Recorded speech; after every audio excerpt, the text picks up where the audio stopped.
we, and I. All vowel sounds. Were they? How? Huh? Oh. Lady.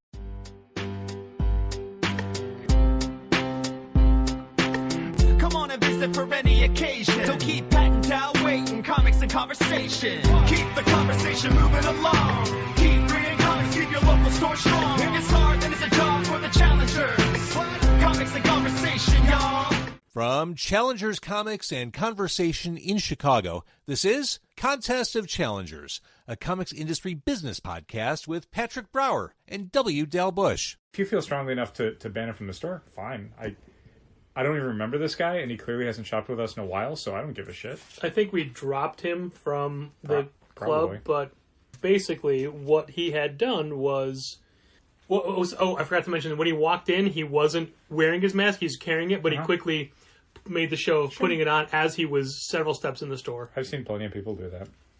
Either because they want to make a big production of it, or just they forgot. But then when asked, because it kept falling down, and there was a point where he was in the back of the store, no one was there, and it was still, his nose was uncovered, and Gina left it alone. But when he came up to the counter after people had just been there, and there were other people near the area, Gina had said, "Can you pull your nose up, your mask above your nose?" And then he takes his mask and pulls it up over his head and said, "How's that?" So I think that is something that deserves to be, at least, if we don't ban him, at least I bring it up next time. Sure. Yeah, I mean, I certainly wouldn't mind, him being reprimanded for it. I think that's more than fair. But the idea of, banning him from the store, I don't feel as strongly about that, so I wouldn't necessarily do it. But if you wanted to do it, I wouldn't stand in your way. I'm not banning someone from the store for not wearing a mask. I'm banning somebody who is deliberately being a dick. They are. And also not taking mask wearing seriously. That's also true. Unfortunately, I wasn't witness to this action, or something would have already happened. Sure. I would just like to go on record as saying that I think that guy is a total fucking asshole. Yeah, I mean, I don't disagree with that.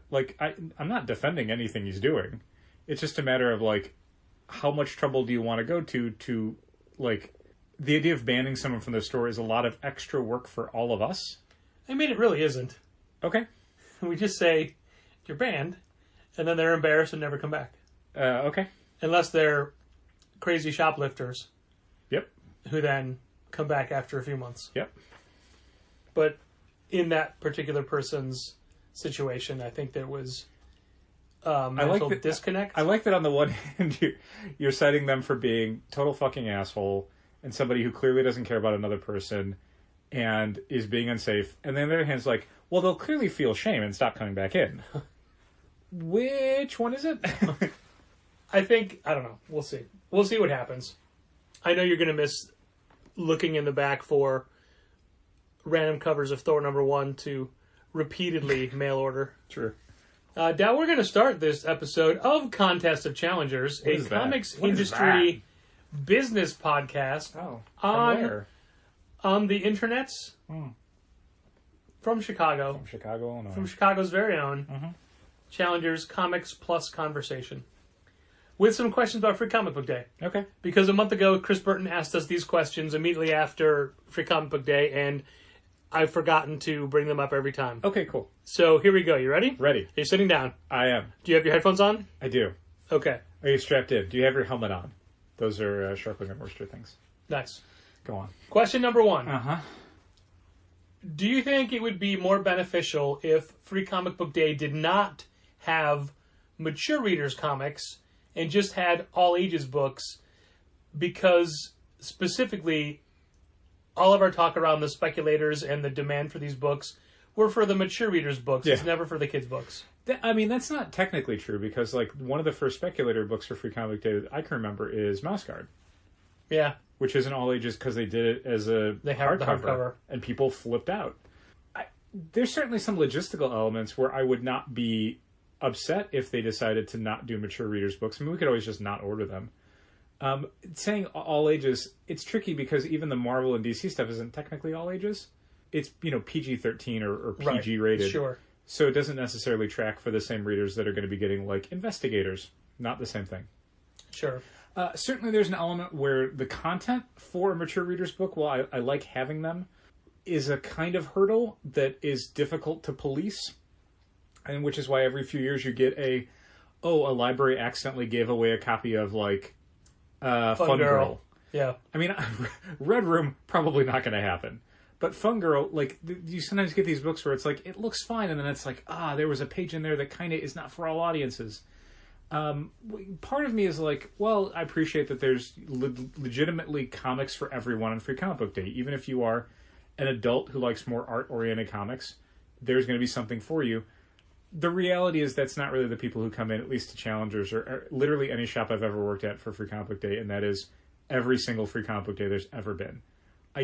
The amount of people who are adults who come in specifically for adult-oriented comics, who then ever come back to buy adult-oriented graphic novels, like, in 20 years, it's like maybe single digits.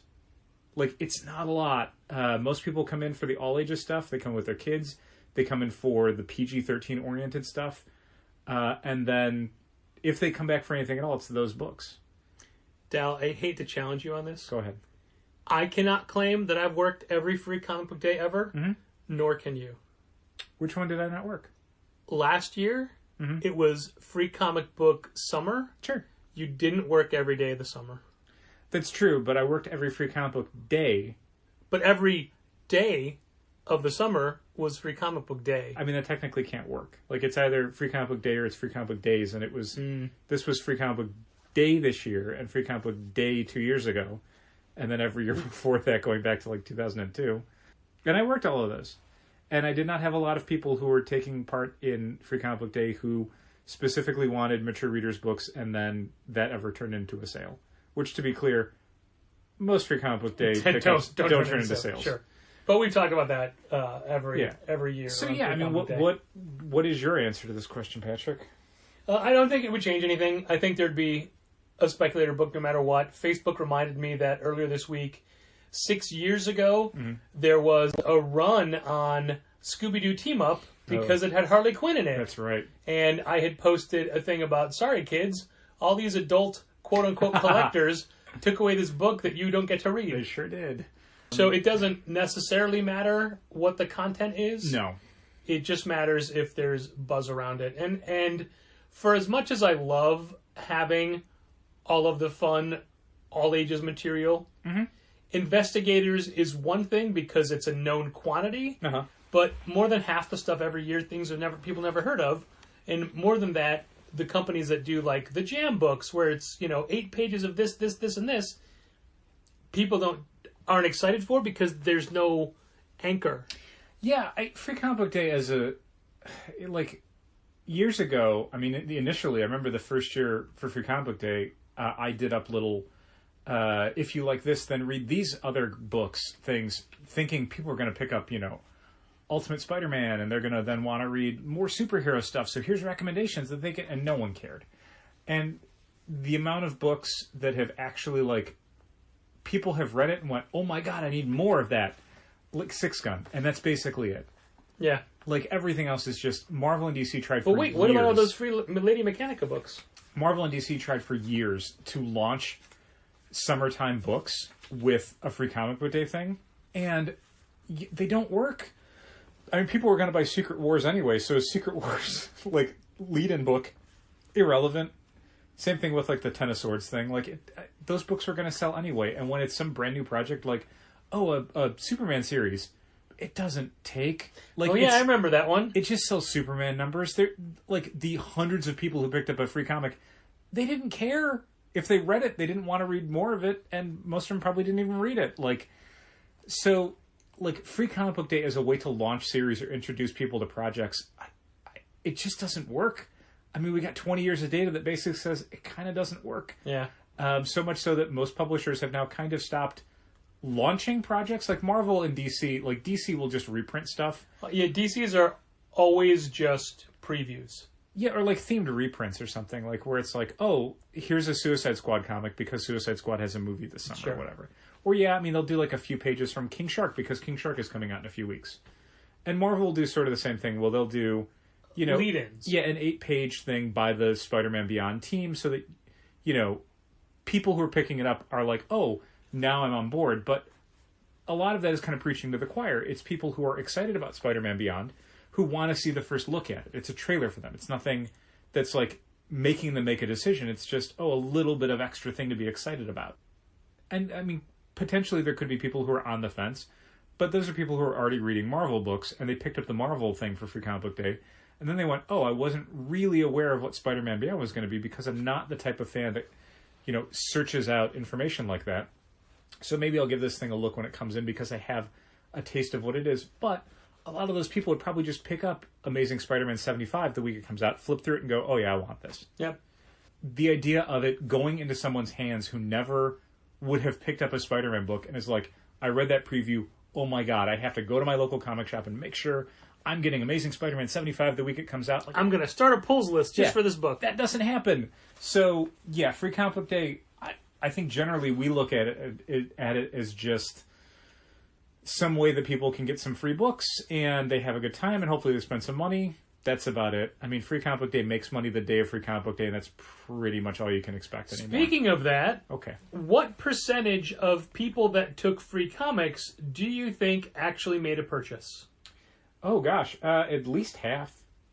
It's a little harder for you to... Actually, it's harder for either of us to tell because we're in different rooms for most of the time. So I see all the people taking the free books.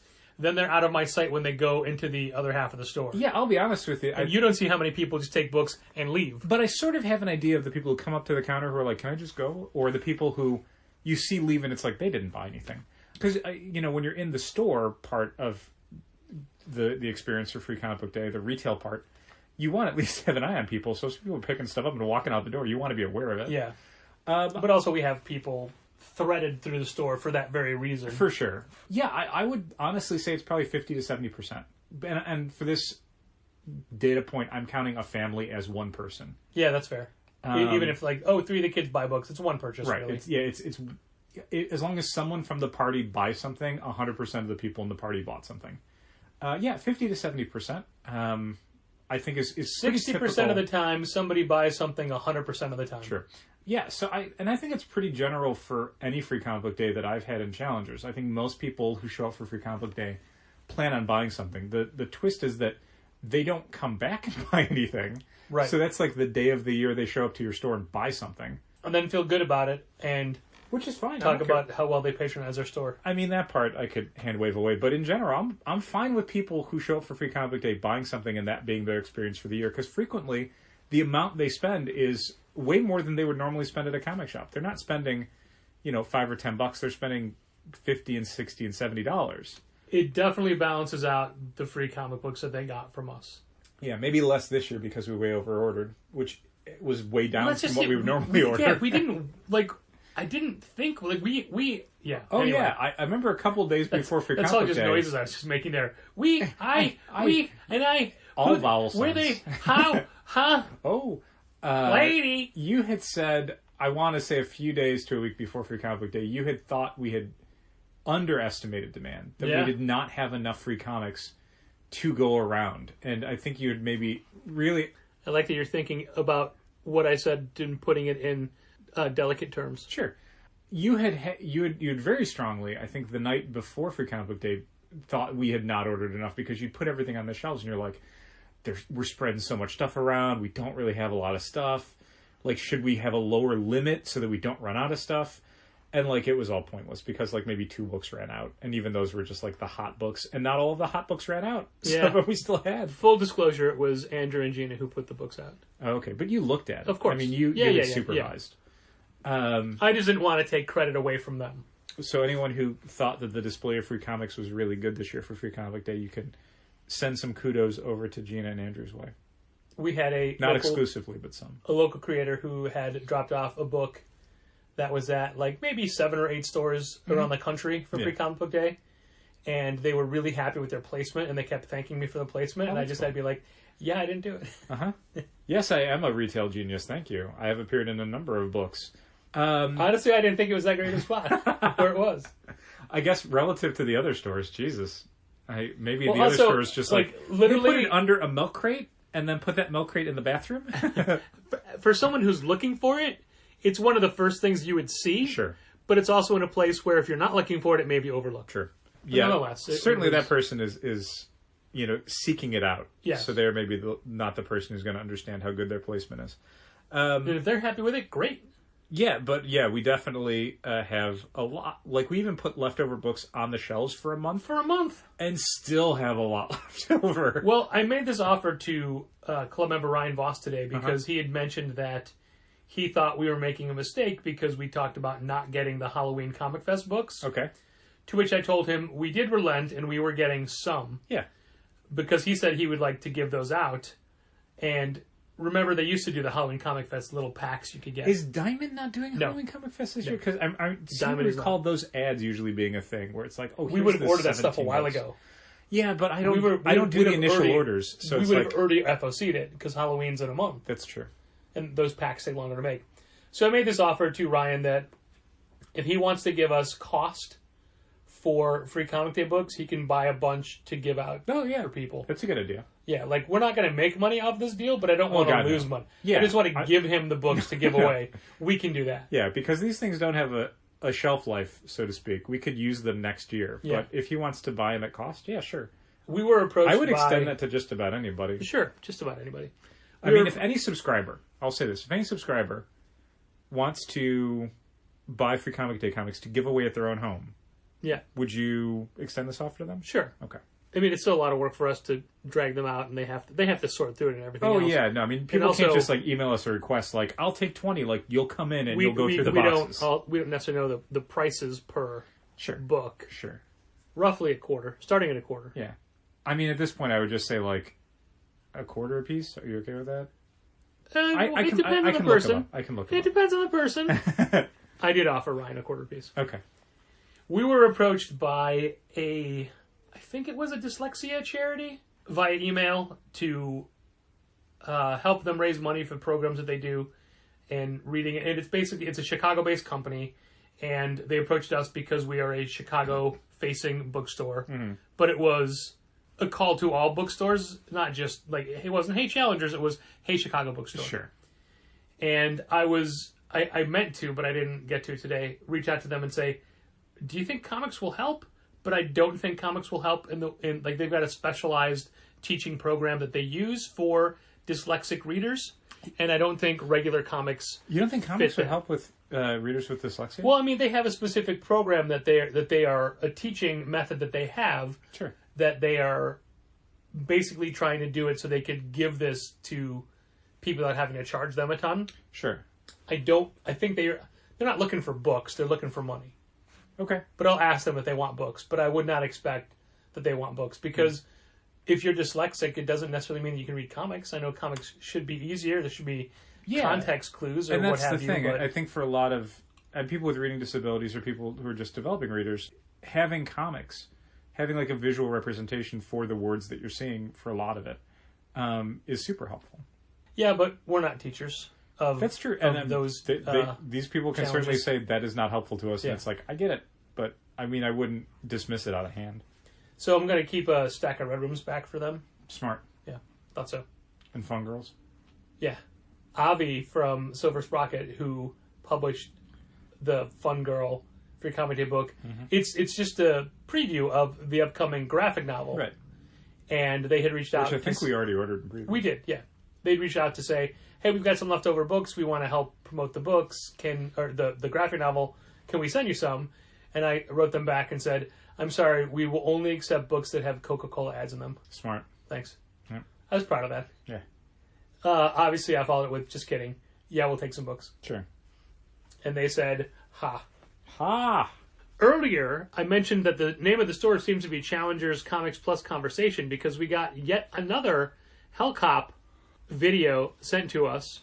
Sign up OC this weekend. To help us sell more copies. And on the one hand, it is not downloadable. I can't find a way to upload it to social media. Mm-hmm. However, they did attach a GIF file of the Hellcop person and text over it saying you should order the book from Challengers Comics Plus Conversation. Plus spelled out. Plus spelled out. Which, I mean, at least they acknowledge the plus, which most people just put an ampersand. Yeah, or and or whatever, and it's like, well, not really, but okay. But yeah, this went a little the other way. Yeah, and I felt like I can't use any of this. Yeah. I'm not going to. I appreciate them, and also, like, they basically, I'm like, why are you sending this again? Oh, they wanted to point out their Spawn variant covers. Okay. Which we will not qualify for. Real quick aside, DC announced that Batman 118, which I think is the start of the new run by the new creative team. Joshua Williamson one. Yep, and George Molina is going to have a Victor Spawn Bogdanovich Spawn-inspired variant cover. Or, no, is it Spawn? No, it was a Spider-Man. Oh, okay. It's a Spider-Man-inspired variant cover. It's the Spider-Man #1 pose, but Batman's in it. When you say Spider-Man #1... Yes. Which Spider-Man #1? McFarlane Spider-Man #1. Okay, so Amazing 300. The one where he's web-swinging? No, Spider-Man #1, he's like crouched down. Oh, gotcha, okay. But anyway, so I saw that, I'm like, holy crap, that is a great idea for a variant cover. We're going to order a ton, and then they announced, oh, it's the 1 in 25 variant. Yay! Like, great, cool. I literally would have ordered 50 copies of that because it would have sold like crazy. I thought for sure it was going to be the team variant. Yeah, and now it's just something that we can put on eBay and people will probably bid up and spend a ton of money on it. But it's like, I would have rather sold 50 copies at $6 a piece than sell 4 copies at $150 a piece. Like, that's... And I know I did the math wrong on that, but regardless... No, I don't care. I would have rather sold it to more fans and gotten more people in the door to potentially buy other books, Batman or otherwise, instead of selling it directly to a collector who's going to pay, 10 or 15 times cover price for it. Like, that's not really what I wanted, but that's what DC decided to do because, as always, like, the goal is not to expand readership or even to sell to more individual consumers. It's to get a store to order more copies. That's it. Yep. So that's great and stupid. Why make a lot of people happy when you can make a few? Mm-hmm. That's my motto. Yep. Did I say few? I meant no one.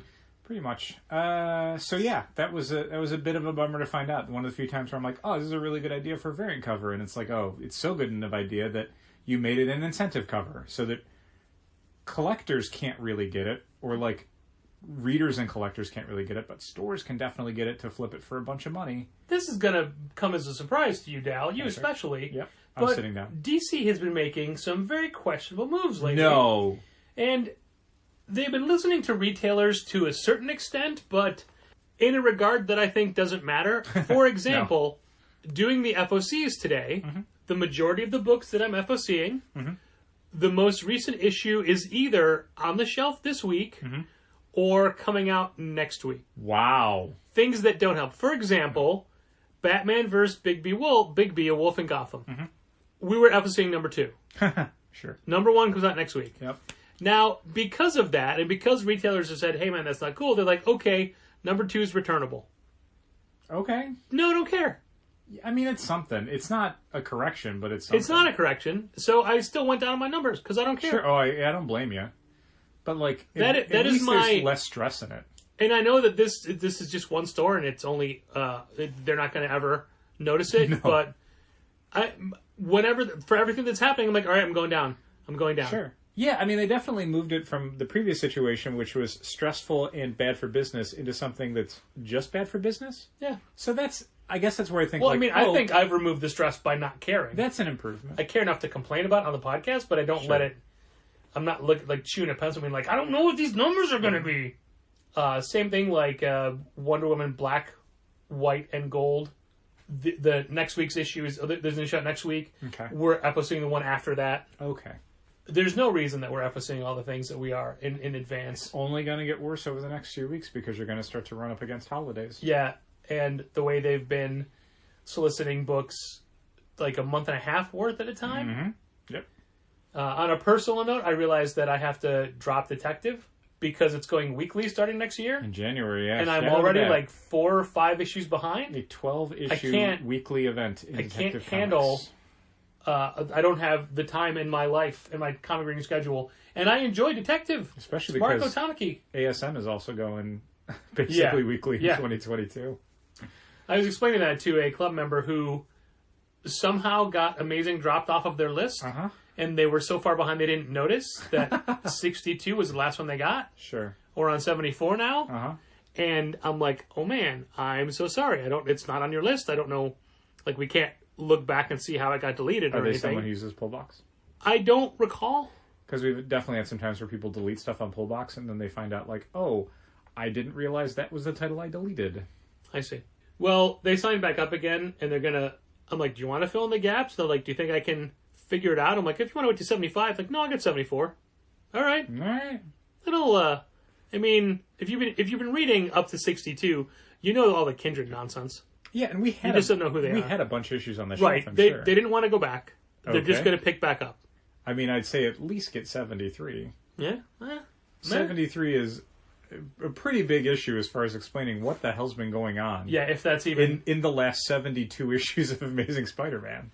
If that doesn't change like it changed from the, 70 or whatever. Even if it changes, then it's going to make 74 make even less sense. Well, if I remember, I will throw that in Glenn's box. Okay. Did you see the Lunar email we got toward the end of the day? I don't think so. We got part of our Lunar shipment in today for next week. Mm-hmm. These books, and I know that a lot of this is FedEx's fault, but we'll get tracking information from FedEx and say, hey, these books are going out today, you get them tomorrow. We don't get them tomorrow or the next day.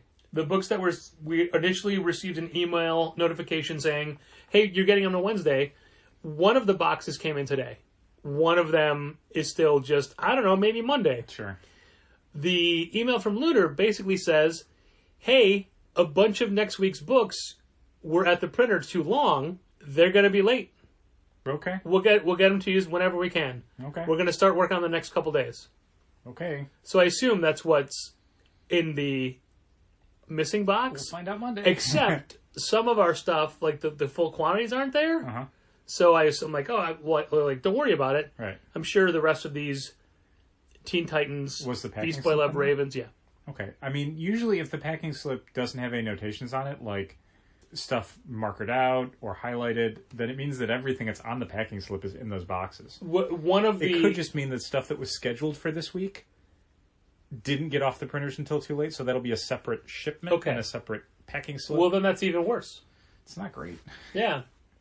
We got an email earlier this week directly from Lunar from one of the two owners of the company, or one of the owners, I don't know how many there are, forgive my assuming it was two, basically because some retailers had started a thread on a retailer Facebook group about difficulties they've been having with shipments, and I commented, same.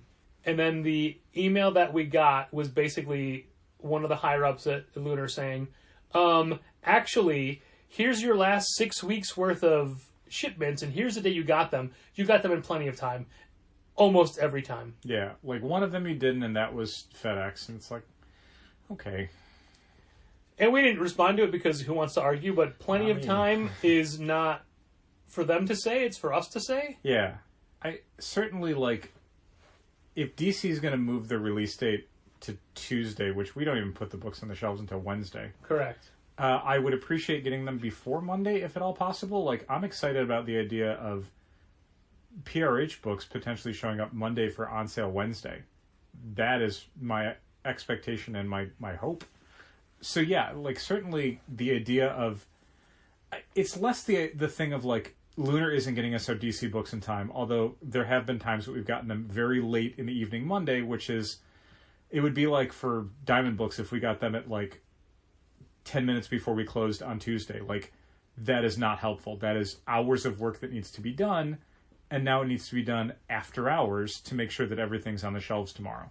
It's more that Lunar books used to be something that would show up between Wednesday and Friday the week before, and now suddenly they're showing up Monday and sometimes Tuesday. And sometimes not the whole shipment at one time. So it's less the idea of, everything showing up too late, because, yeah, I mean, there are times where a box shows up late or something is happening. Like, obviously there were delays because of Free Comic Book Day and because of other stuff going on.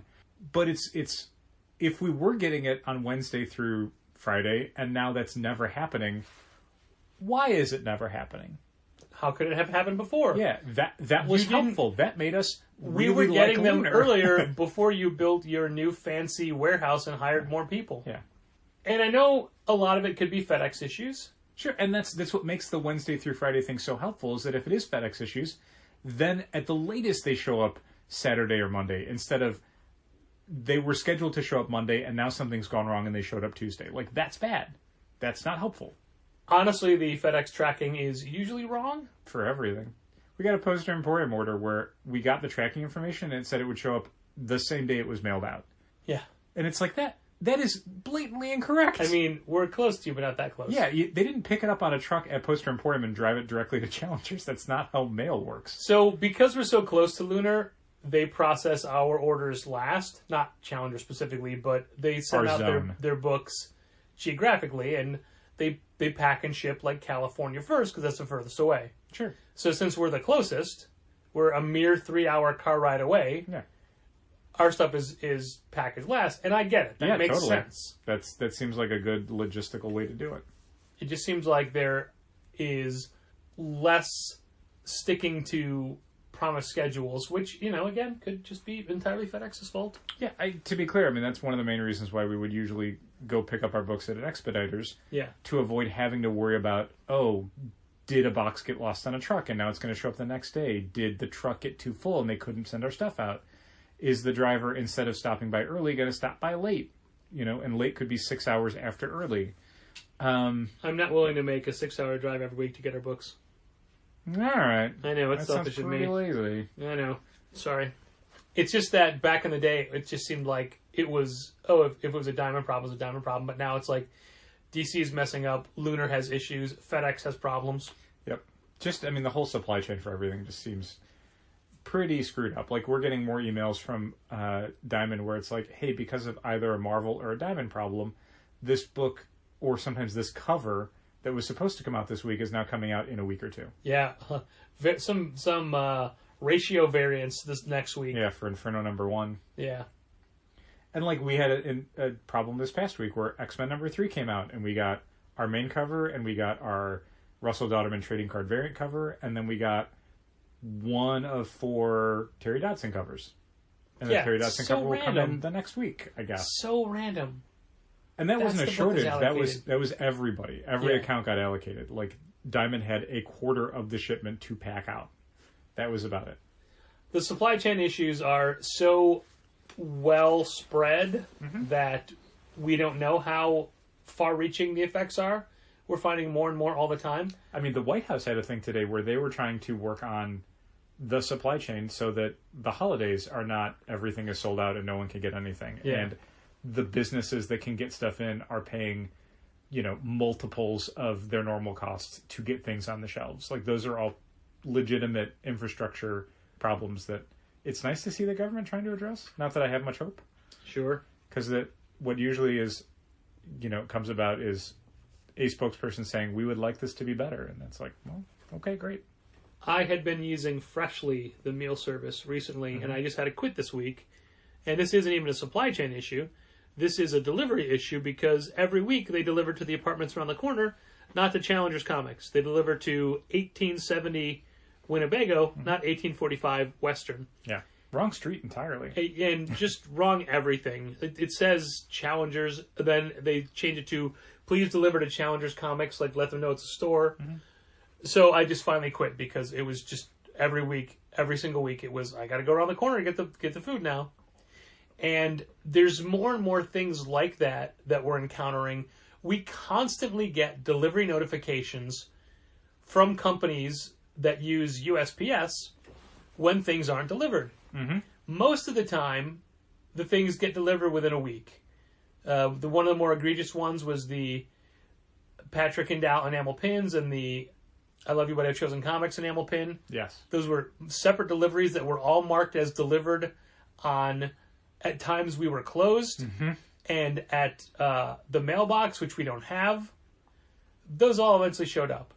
There was something, again, recently that was late. Now, I forgot what it was, but I'm like, just let it wait. But I ordered a new pair of glasses that were marked as delivered last Friday. It's been a full week. Haven't gotten them. Probably time to contact the eyeglass company. Yeah, but all they're going to say is, once they're marked delivered, we can't do anything. Because that's exactly what the pin company did. Yeah, well, this is a different business. Yeah. They are probably a little bit better at customer service, I would hope. Especially because one of the things they're selling is I need these to see. True. I just wonder, because at first you think, oh, it'll show up in the next when we get mail next, because nobody gets mail every day anymore. No. The community groups that I'm in on Facebook, they all talk about how they get mail once, maybe twice a week. Right. We get mail maybe twice a week. Yeah, I think it's been a little bit more frequent recently, but certainly not daily. I only ever see it Wednesdays. Okay. So I assume it happens one other time. Well, that's the thing. Like, Wednesday is usually the day that we don't see someone. We did this week, which is pretty cool. We usually get it in the morning, but by the end of the day, we have a stack of stuff going out. I feel like there's been several Wednesdays where, in a row, that we just did not see a mail carrier. Yeah, and it's only going to get worse for the holidays. That is true. It's only going to get worse. And now for things that I've been buying for the store, if anybody has a FedEx or a UPS shipping option, even if it's a little bit more, I'll take it because I trust those. Sure. If it's USPS priority mail, I'll do that if that's all you have. Yeah. But I'll pay the extra $2 for FedEx. Sure. Or what have you, just because there's just a level of safety, a level of, oh, we'll get this. That other branches of delivery services, i.e. the post office, don't give us that level of safety. That's true. So now we did a Kickstarter a little while ago for a new shirt. Yes. A Keep Reading Comics shirt designed by Ali Cantarella. Thanks, Ali. We had a bunch of people order it. It ended 2 weeks ago. 2 weeks ago now, basically. Yep. We still don't have all the surveys in. And I can't order the shirts until everybody fills out a survey. Great. I mean, it's too... I wish there was a feature on Kickstarter where I can just say, I'm refunding these 3 holdouts. Right.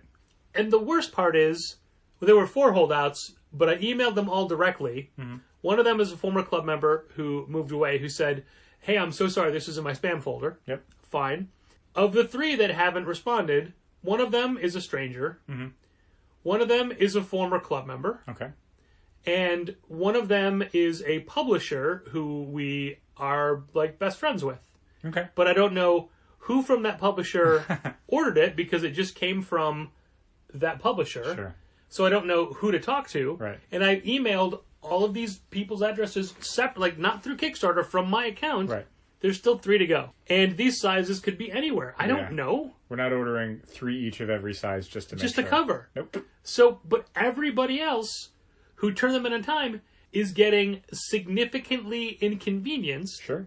My hope is always I get these back in a week. Sure. It's been 2 weeks. I don't know what to do.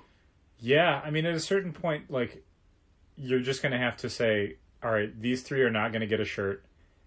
If they ever ask me about it, I'll be like, I'll refund you your money. Yeah. I could not get a hold of you. You never responded. And if they're like, oh, it's in my spam, look, you chose the email that you used for Kickstarter. Yeah. Do you know what I do when I see spam in my spam folder? I double check it. Yeah. Because every so often there's something where it's like, oh yeah, this should not have gone here. Gmail's algorithm did not get it right. Sure. And I do the same, but I think that we are taught to do that because we own a business and there's more specific things we're looking for. No, I don't even do it just for business stuff. I do it yeah, but for things I've ordered or whatever, just in case something shows up in there.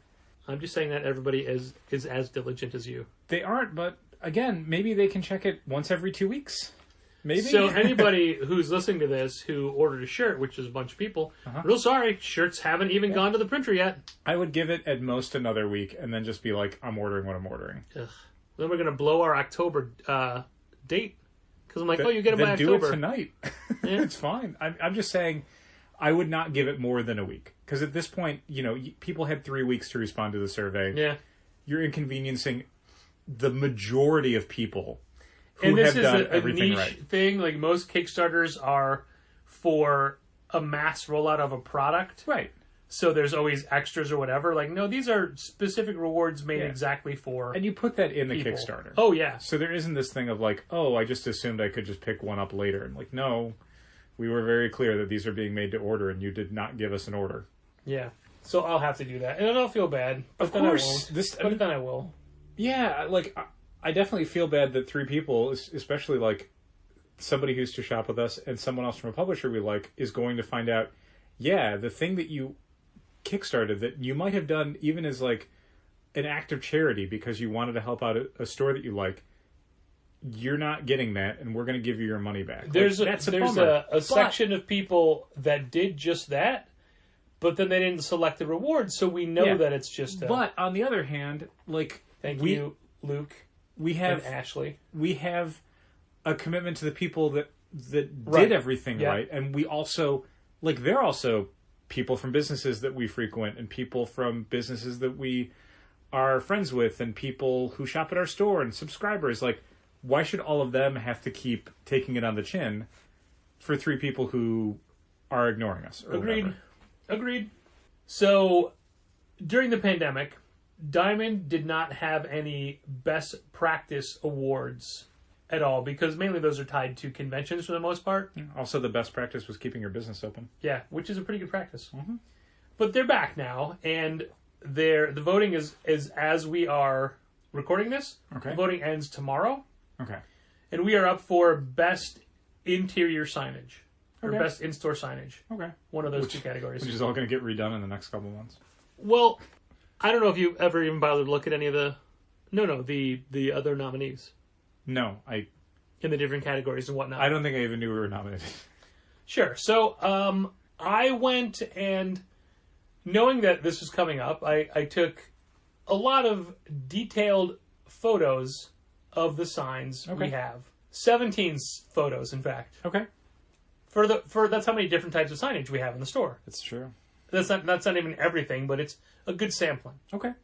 Diamond has a new system in which to upload the nominations, and it is now limited to 4 photographs. Okay. That's not a lot. So I had to narrow down my 17 to 4, and I cheated. I spliced a couple together. I was going to say, could you do 4 photos in 1 photo? And then you have 16 photos? Well, you can't click, the photos don't enlarge. Oh, okay, that's a problem. So you don't want to, I didn't do anything more than 2. Sure, that's smart.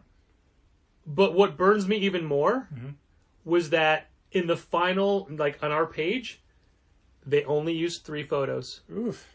They had a field where you could upload 4 photos. They only used 3. Wow. That's a bummer. And what I'd written a thing about all the signs we do, and then when I realized, okay, most of the things I'm talking about aren't visible, so I got to cut all that stuff out. Sure. Well, one of the sign types that we have that I was talking about wasn't even shown. Crazy. Now, we're talking about this week, not last week, because I don't want to pander. By the time this goes out, nobody can vote.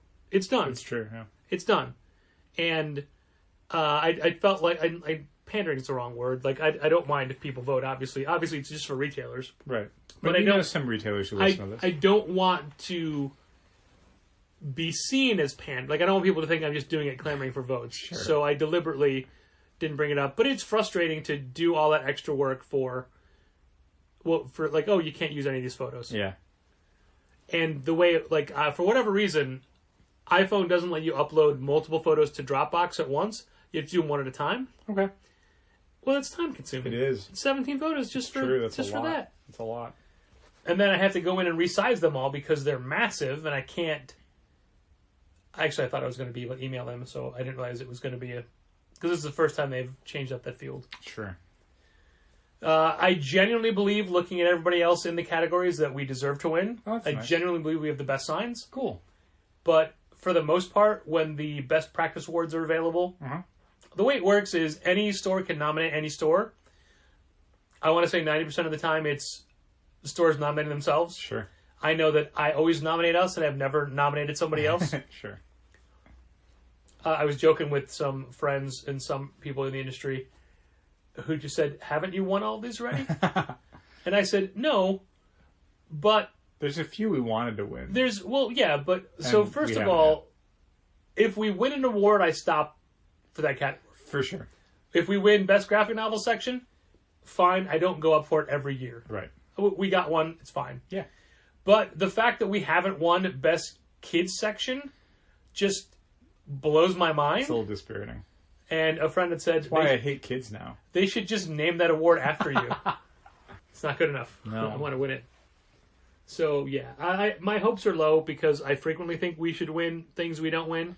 It's nice that you feel confident in the store. But it's just a matter of how many people vote and who votes for you. That you look at the things in the store and you think, this is award-winning. I mean, I think our signage is good. That's good. We spent a lot of time on it. We did. Everything gets printed up. It does, yeah. You know, nothing against handwritten signs. Not the direction we want to go. Did you stop by FedEx office today? Nope, totally forgot both to and from. That's fine. And the best part is, I didn't think about it at all this morning, but after I was at the store, I'm like, oh yeah, I forgot to go to FedEx office. I definitely have to do it on the way home. And I forgot. It's fine. How much you want to bet I forget tomorrow morning, too? I don't want to bet any money on that. Because you know you'd lose. I probably would lose. Well, unless you were betting that I would forget, then you'd win. Yeah. If you're betting on me to do the wrong thing, it's not like betting against me, is it? I don't know. Definitely is. Just betting on human nature. Yeah, so speaking of signage, I did not pick up the new things we did.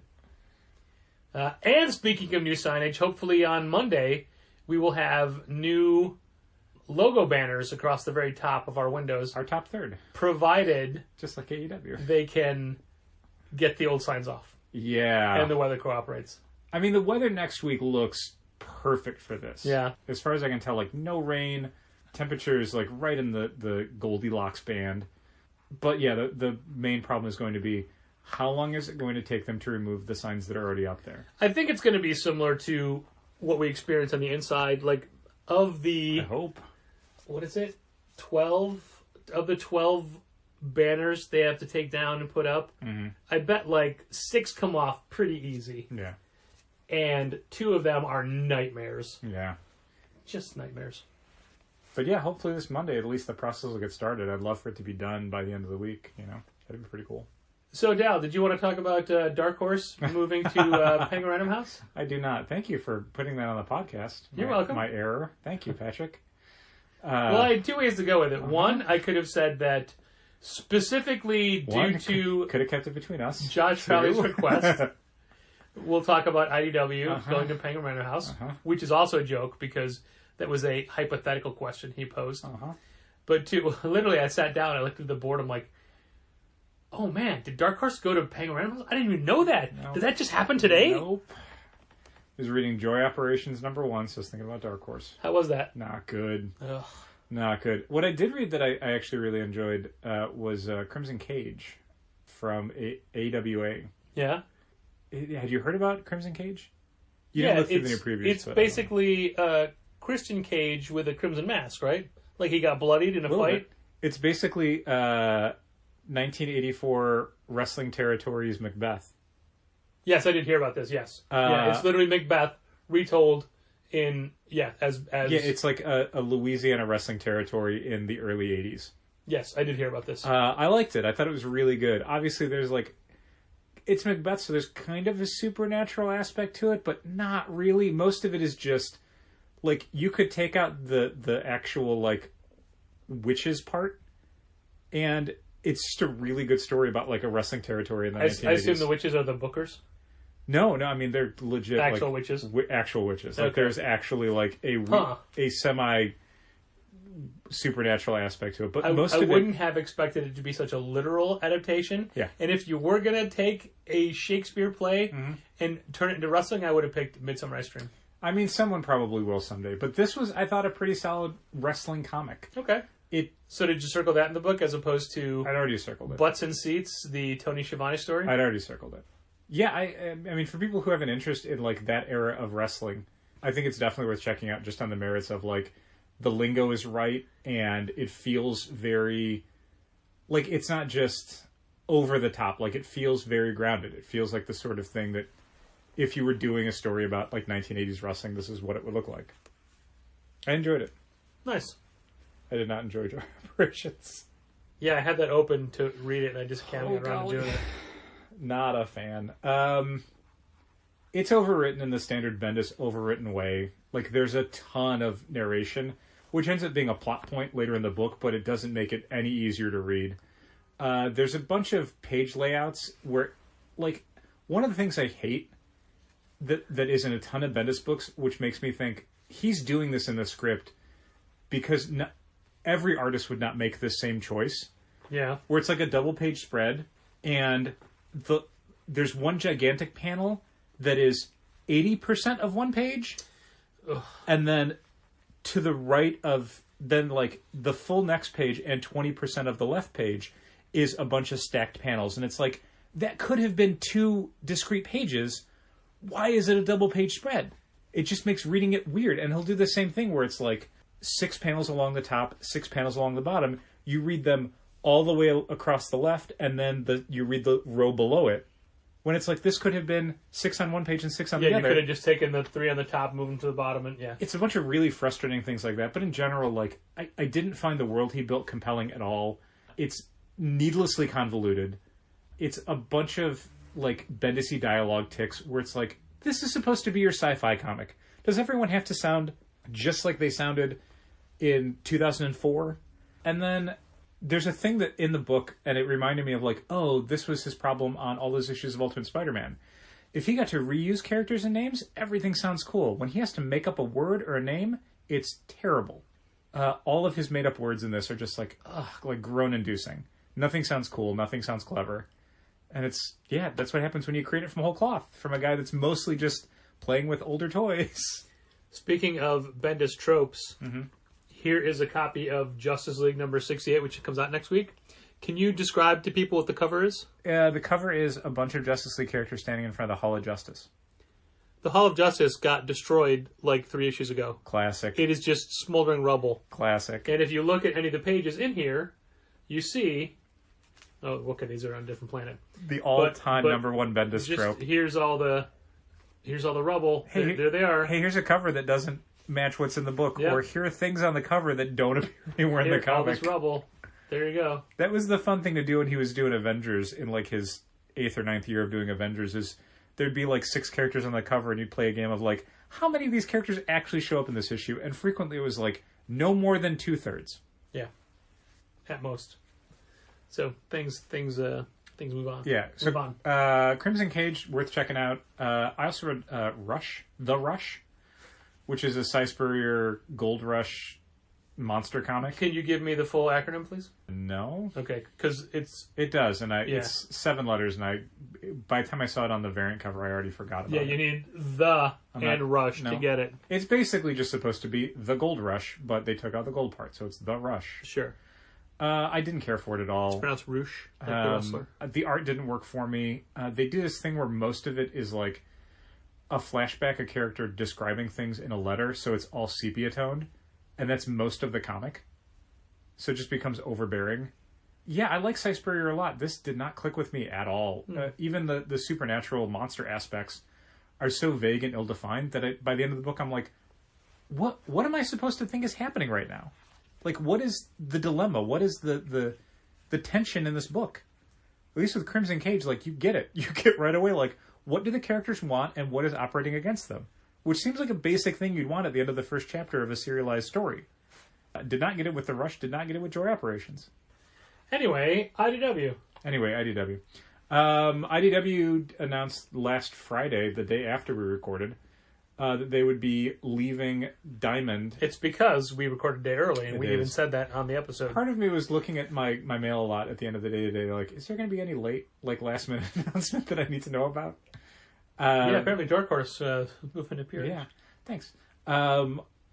Yeah, and it was announced in the weirdest way, where we got an email from Diamond saying, okay, you've heard that IDW is moving to Penguin Random House as their distributor. It was just, hey, we're committed to selling IDW stuff. We're still going to be a wholesaler. They never said IDW was leaving to PRH, which made people go, "What is IDW? Yeah. What's going on?" An hour later, we get an email from PRH saying, "Hey, PRH is the exclusive direct market distributor of IDW comics and graphic novels starting at some date in 2022."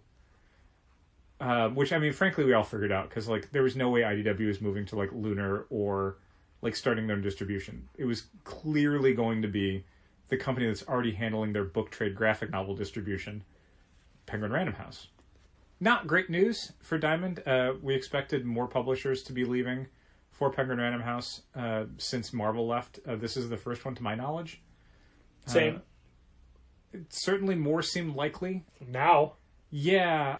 I honestly thought that PRH would take 6 months, maybe a year, to get used to handling one publisher to see how it works. Sure. To see if they want to do this. Well, I mean, to be clear, they are starting the actual distribution element of their distribution next week, and the IDW deal doesn't start for another, 6 months. Yeah, it's June of next year. Yeah. So I know, but I mean, just announcing it just seems like... But yeah, I mean, you certainly want to wait and see, how does this work with one publisher before we scale it up to more? But PRH must feel real confident in their team and their structure to make signing another, clearly not as big an account as Marvel, but a big account to a deal like that.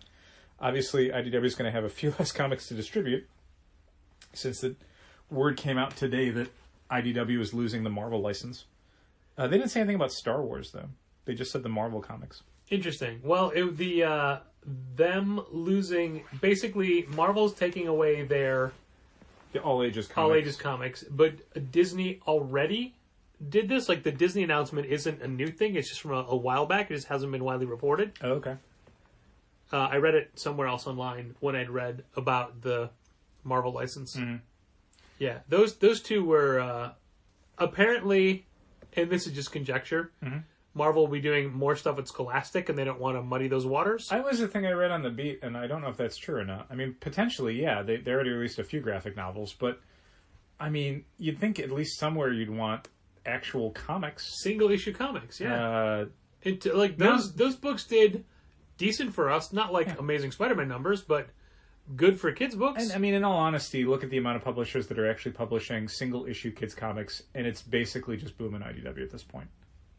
I mean, DC, you got the... Batman Scooby-Doo Mysteries, which is a miniseries. Yeah. That's it. Oh. And Looney Tunes, I'm sorry, you have Looney Tunes as well. But IDW had all the Marvel stuff, they had the Star Wars stuff, they had Sonic... My Little Pony. My Little Pony, yeah. And Boom was doing a bunch of Kaboom stuff. But yeah, I mean, for our section of single-issue kids comics, it's a lot of stuff spread out because there's not a lot of books that come out for all those spaces to be filled. Yeah.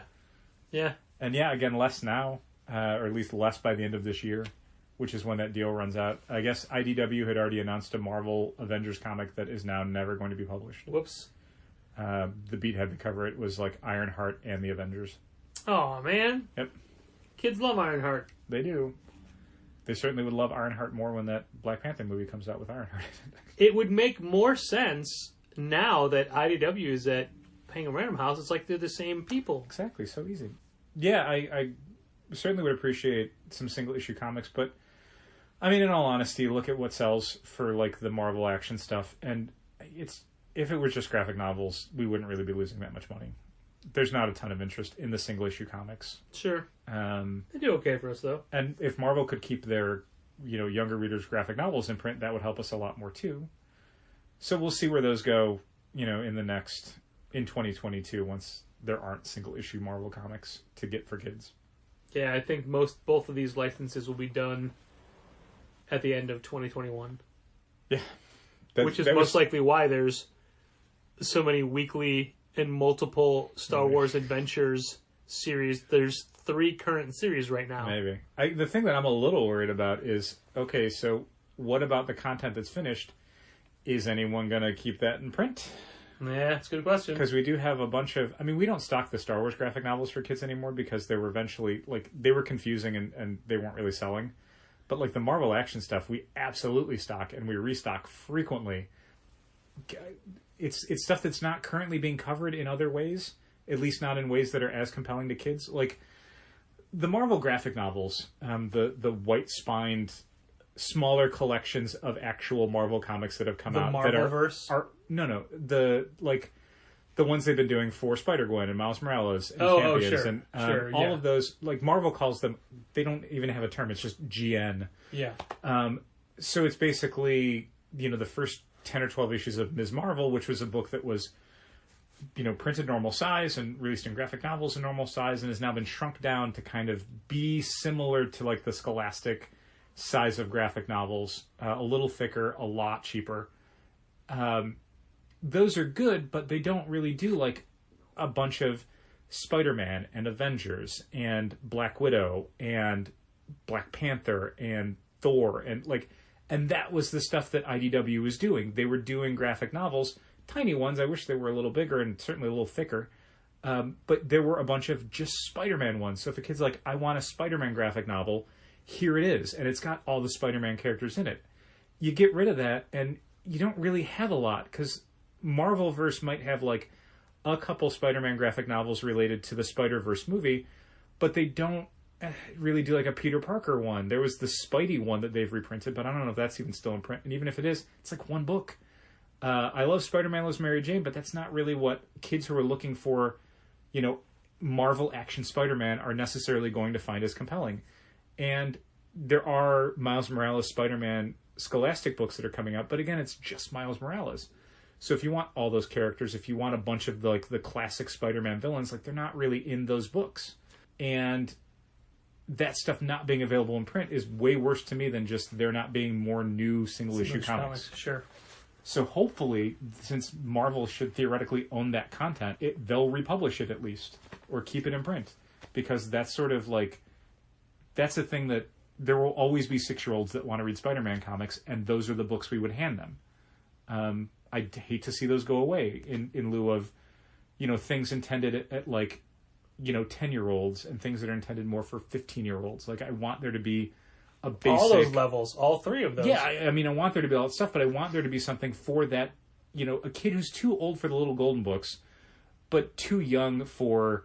the monthly Spider-Man comic. The middle grade reader ones. Well, not even that, but like the middle grade reader ones where it's like, this is for kids that are, you know, have different interests, that are going to be going into junior high, so they want stories that are a little bit more about like adolescence. And it's like, I want there to be a Spider-Man comic that is just Spider-Man fights villains, and that's kind of the intent of the book, because that's what, you know, the 6 to 8-year-old reader wants to read, is they just want to read a Spider-Man comic where Spider-Man swings around and he fights villains.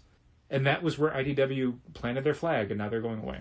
Along the same kind of lines, there will be no Predator comics from Marvel in 2021. No, they're supposed to come out like, what, 6 months ago? Well, it was that was pushed to November and then taken away again. Lawsuits. Yeah. Lawsuits everywhere. I don't know. It just seems so much licensing, so much of it, and I'm surprised we don't have a second concurrent or an Aliens series. We had a one-shot, but I'm surprised there isn't or an Alien 3 comic, you know? It's nice to see Marvel kind of learning their lesson from Conan. Yeah. Conan the Barbarian. Where they had kind of launched a book and then very quickly were like, oh, cool, let's do a bunch of, like, Age of Conan miniseries. Yeah. And let's do Savage Sword of Conan miniseries. And it completely, like, poisoned the well to the degree that, like, now after 25 issues, they're ending Conan and replacing it, not alongside, but in lieu of, with a 6-issue King Conan series by Jason Aaron and Mahmoud Asrar, the team that launched the Conan book a couple years ago. So hopefully with Alien, they learn that maybe we just, if we have a success with one book, let's just let that be successful for a little bit before we immediately start, you know, double and tripling our output for that concept. Let's hope they learn their lesson. At least on this one thing.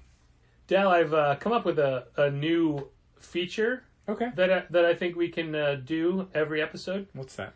It is a preview to next week's episode. Okay. And next week's episode, as you and I know, will be a special episode. Very special. But I think it would be more fun if we end each podcast with, and that of course means we're never doing this again. Yes. With a snippet of next week's podcast. Mm-hmm. So since we are usually so far ahead in all of our recording. Yeah. And yet we know the news that's coming up, which is the coolest part. Yeah, it's really weird. We should just sell it somehow and make money.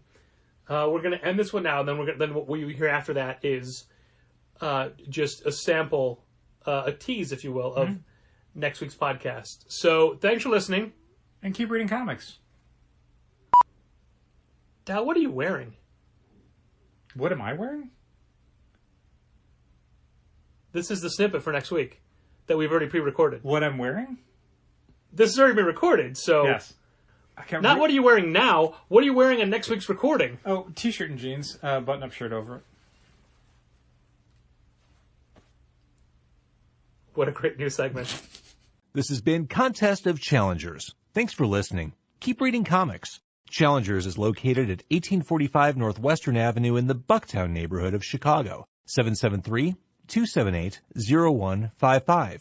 Keep up to date with new releases and events at challengerscomics.com. Like Challengers Comics on Facebook, follow @Challengers on Twitter, and help fund this podcast at patreon.com/challengers.